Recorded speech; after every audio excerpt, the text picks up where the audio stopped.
Assalamualaikum warahmatullahi wabarakatuh. Terima kasih teman-teman.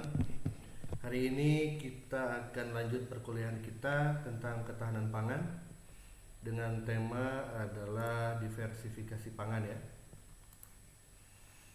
Nah, seperti yang kita ketahui dalam ketahanan pangan bisa dikatakan berketahanan pangan jika masyarakat itu mampu memanfaatkan pangan. Memanfaatkan pangan berarti memaksimalkan potensi yang ada dalam pangan, baik itu membeli, mengolah, memakannya gitu ya.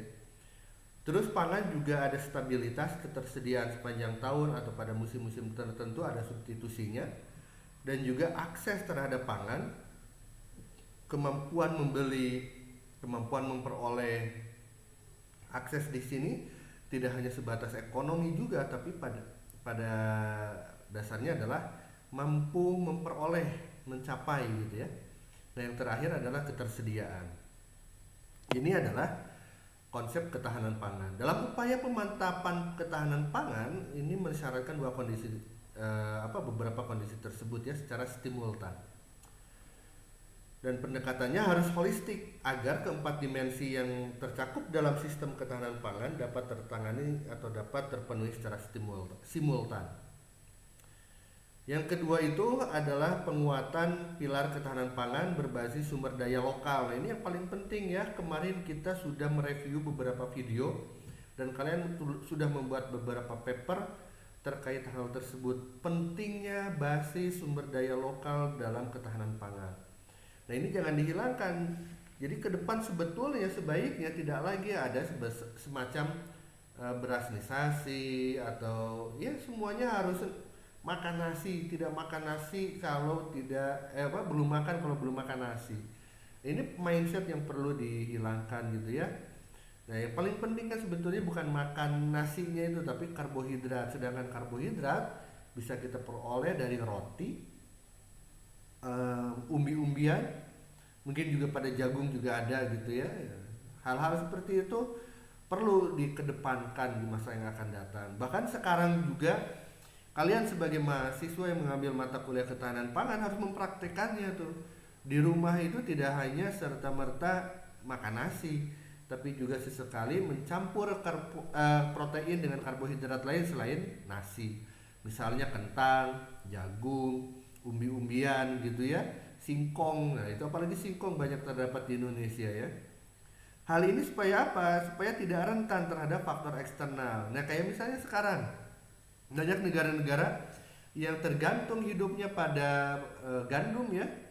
Mereka sangat terganggu sekali dengan kejadian perang Rusia Ukraina karena Ukraina sebagai penghasil gandum terbesar di dunia tidak mampu mensuplai kebutuhan gandum dunia, sehingga terjadi ketimpangan supply demand. Itu yang mengganggu akhirnya stabilitas ketersediaan pangan di negara-negara yang memang cenderung menggunakan gandum sebagai makanan pokok.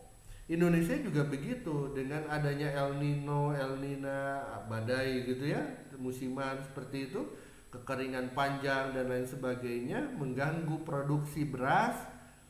Kita juga tidak mengedepankan pangan lokal sehingga kebutuhan beras meningkat sedangkan stok maupun suplai dari petani beras itu tidak ada. Efeknya apa? Kita harus mengimpor. Sedangkan di negara lain juga berpikiran yang sama. Ancaman kekeringan bisa mengganggu produksi beras di negara-negara lain sehingga yang negara lain juga menahan beras mereka untuk ekspor, tidak melakukan perdagangan ke luar negeri. Nah, ini menjadi bahaya. Terus kalau orang atau negara luar itu tidak ingin menjual berasnya, kita memperoleh beras dari mana? Ditanam juga nggak ada.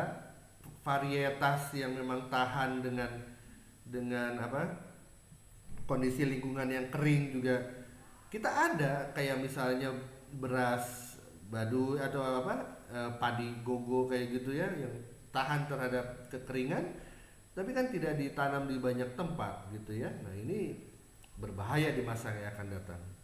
Ancaman ketahanan pangan. Tantangan ketahanan pangan itu dari ketersediaan, akses, dan stabilitas. Apa saja tantangannya? Yang pertama adalah dari ketersediaan mewujudkan tingkat cadangan pangan yang memenuhi kriteria mantap.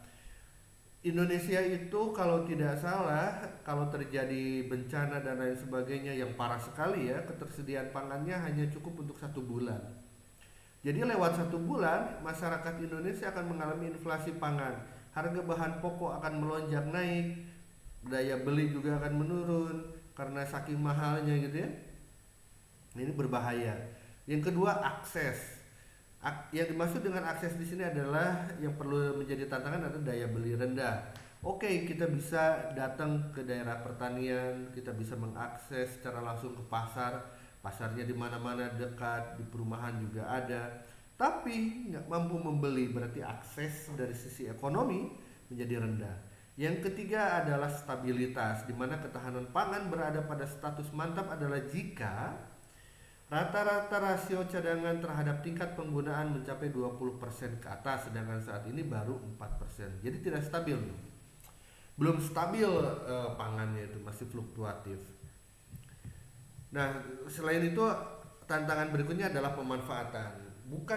Jadi minggu lalu atau beberapa di pertemuan terakhir itu saya sampaikan bahwa stunting itu jangan-jangan bukan berarti masyarakat kita tidak memiliki akses terhadap pangan ya, tidak mampu beli, tapi mereka mampu beli.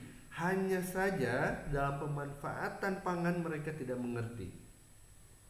Misal, punya uang 15.000 itu kan bisa sebetulnya dibelikan nasi dan telur. Kalau misalnya terlalu mahal,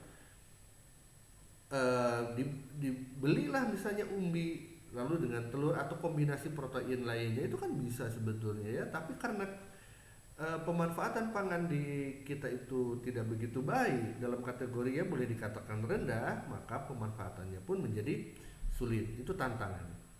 Cara pengolahannya juga terbatas ya, kita hanya mengetahui goreng dan goreng sebagian besar, padahal ada kukus, ada pepes, ada lain-lain gitu ya. Makanya ketika minyak goreng naik semua pada bingung gimana caranya masak telur. Lah kan bisa direbus, bisa dikukus. Zaman dulu bahkan untuk memasak telur cukup di atas daun pisang, jadi ngegorengnya tanpa minyak tapi ditaruh di daun pisang.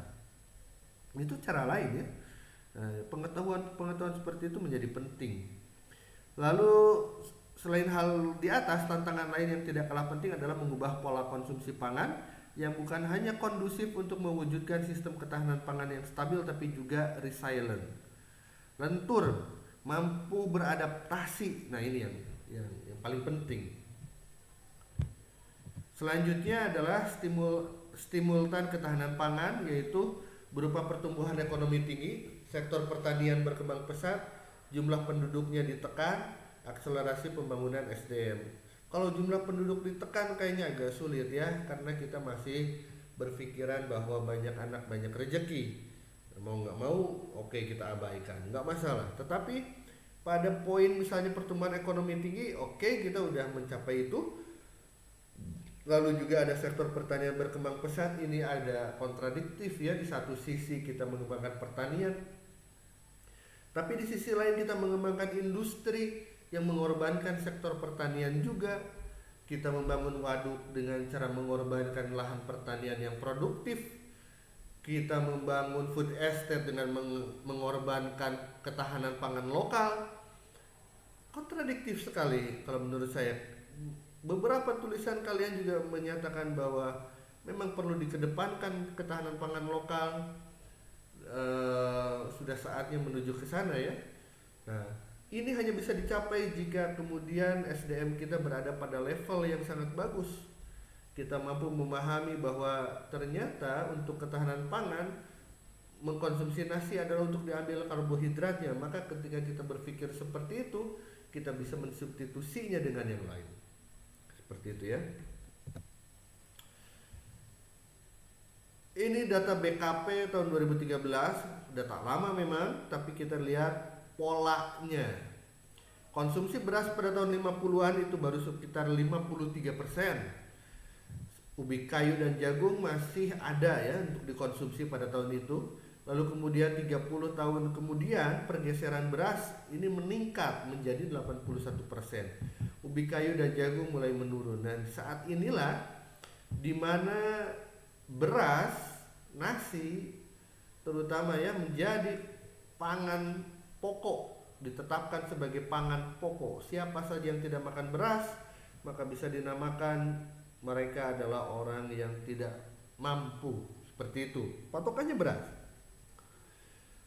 Bahkan pada tahun 99 jagung yang dikonsumsi untuk kebutuhan pokok itu hanya 3%, sedangkan ubi kayu 8,8%. Pada tahun 2010 pangan non beras itu hampir tidak ada, semuanya diganti menjadi terigu.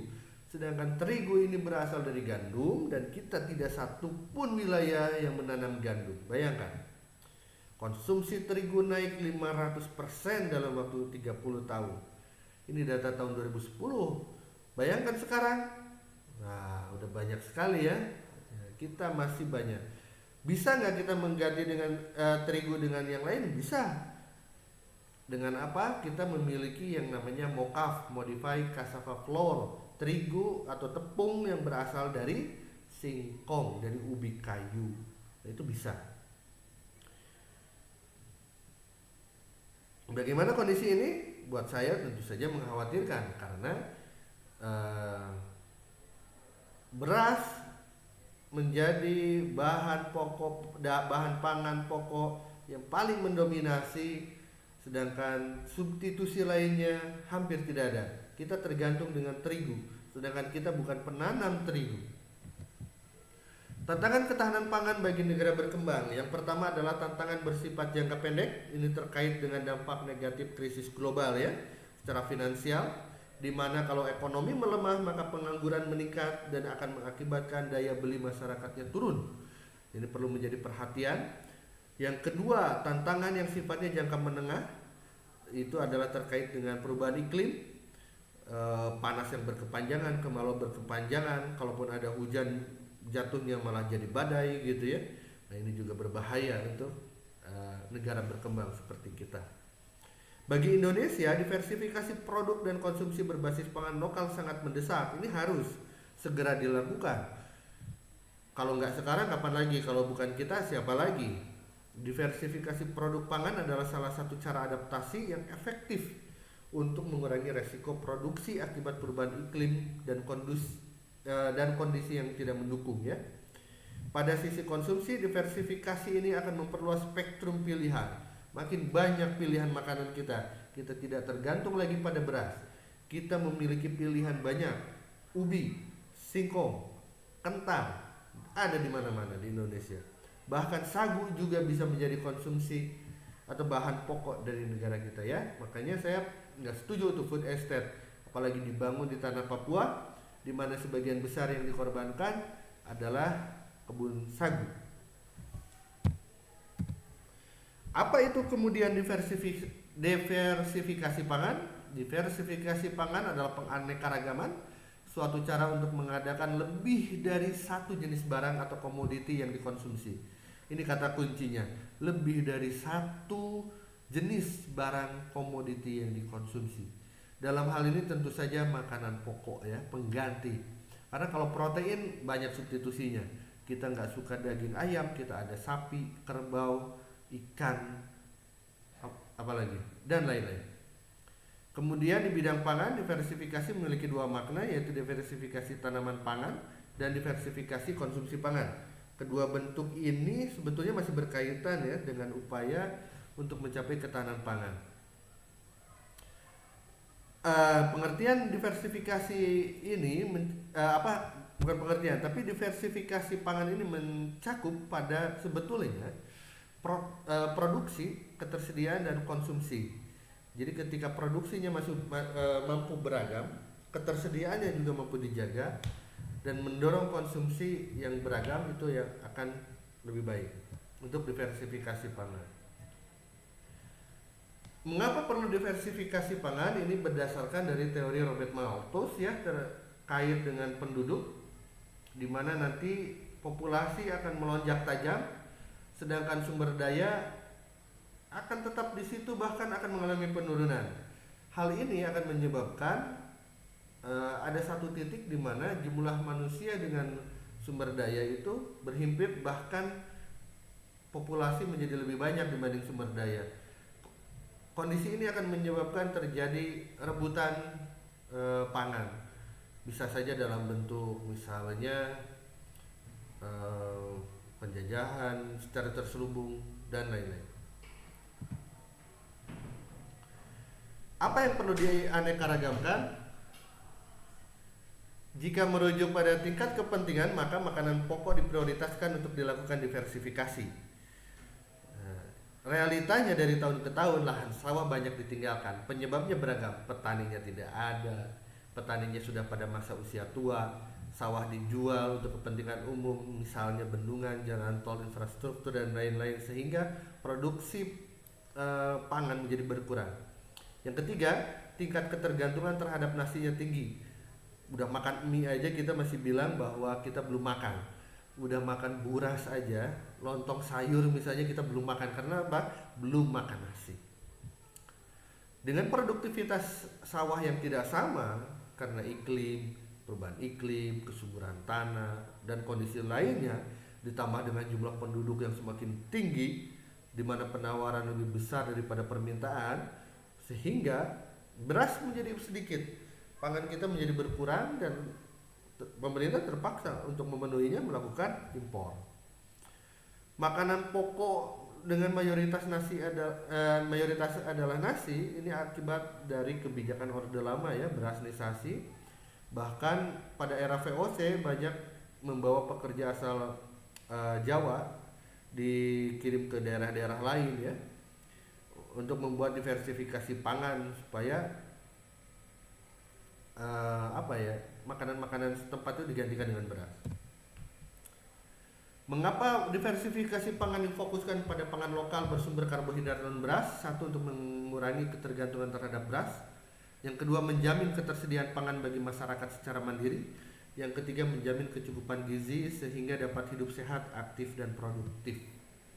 Nah, ini beberapa syarat produk itu bisa diversifikasi.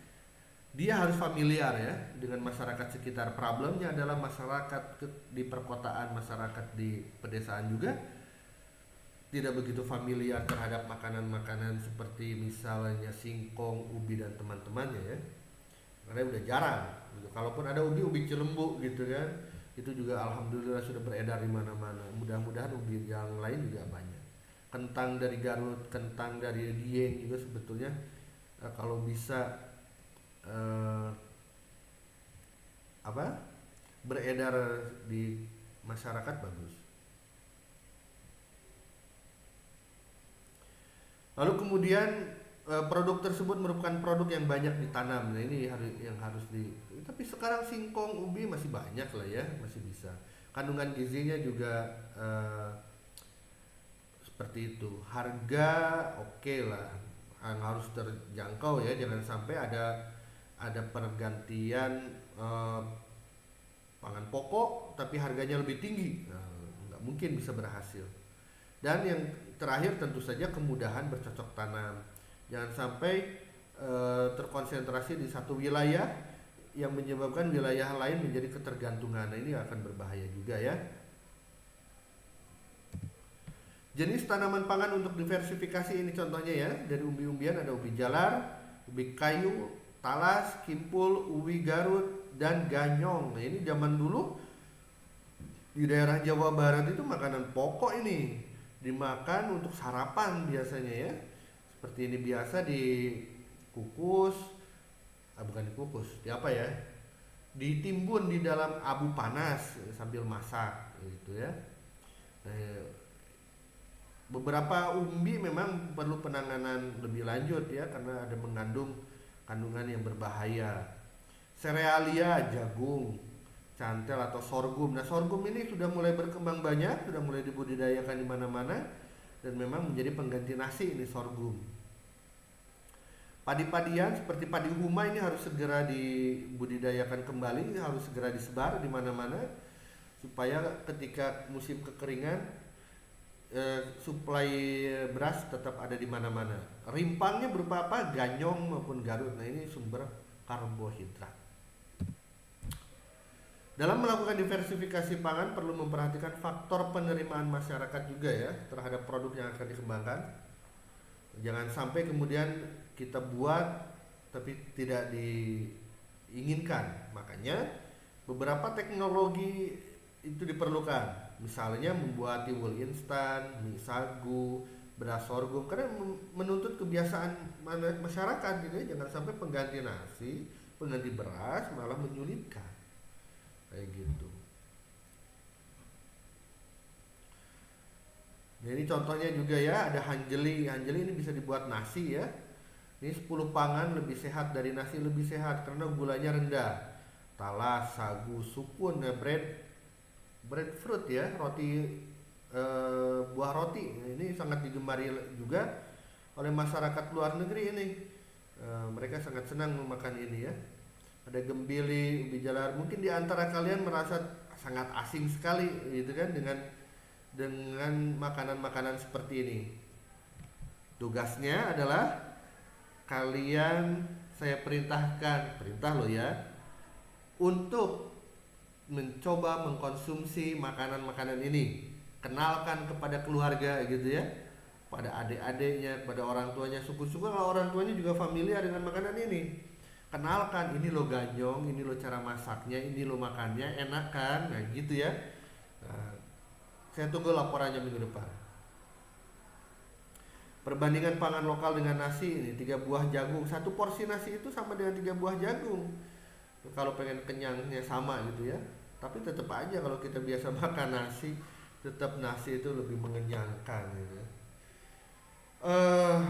11/2 atau setengah potong singkong, setengah buah talas, 2 buah kentang, 2 buah pisang, 100 gram sagu. Nah ini pengganti nasi.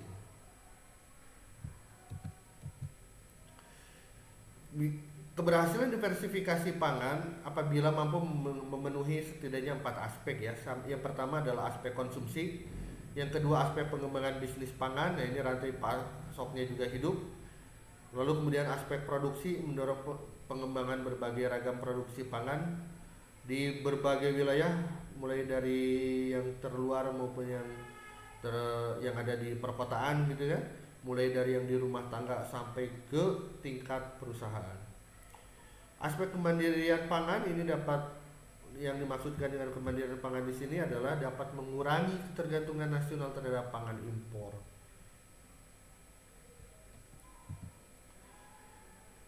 Ini adalah strategi diversifikasi pangan dengan memanfaatkan lahan dan kalian bisa lihat di jurnal-jurnal ya, ini banyak sekali strategi pengembangan diversifikasi pangan. Bagaimana strategi yang harus dikembangkan agar diversifikasi pangan ini tercipta ketahanan pangan yang mantap? Yang pertama adalah peningkatan kapasitas produksi. Ini sangat harus sekali. Maka dari itu profesi petani ya, atau sektor pertanian dalam arti yang luas itu sangat luar biasa sekali di masa yang akan datang. Ini akan menjadi sebuah sektor yang sangat diandalkan gitu ya. Yang kedua, perbaikan pendapatan petani. Menjadi petani bukan berarti berkehidupan tidak layak. Menjadi petani berarti hidup layak dan sangat-sangat potensial dari sisi pendapatannya. Ini harus ditonjolkan. Maka saya sangat senang sekali kalau ada teman-teman di sini yang berprofesi sebagai petani dalam arti yang luas gitu ya. Nelayan, di kebun, betul-betul di sawah. Itu harus dilakukan. Yang ketiga, adaptasi terhadap perubahan iklim. Tentu saja dengan adanya perubahan iklim terjadi perubahan masa tanam, terjadi perubahan waktu tanam juga, jenis tanaman tertentunya juga jadi berbeda karena terdapat hama dan lain sebagainya. Untuk peningkatan produksi pangan ini yang harus dilakukan, mulai dari peningkatan luas baku lahan dan sumber daya pesisir untuk memproduksi pangan. Bahkan pernah saya diskusi dengan teman saya itu untuk meningkatkan produksi pangan, menanam padinya itu di atas laut gitu ya.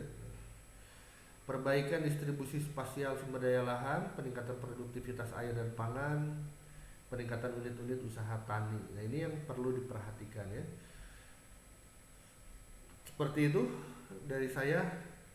Terima kasih teman-teman atas perhatiannya. Assalamualaikum warahmatullahi wabarakatuh.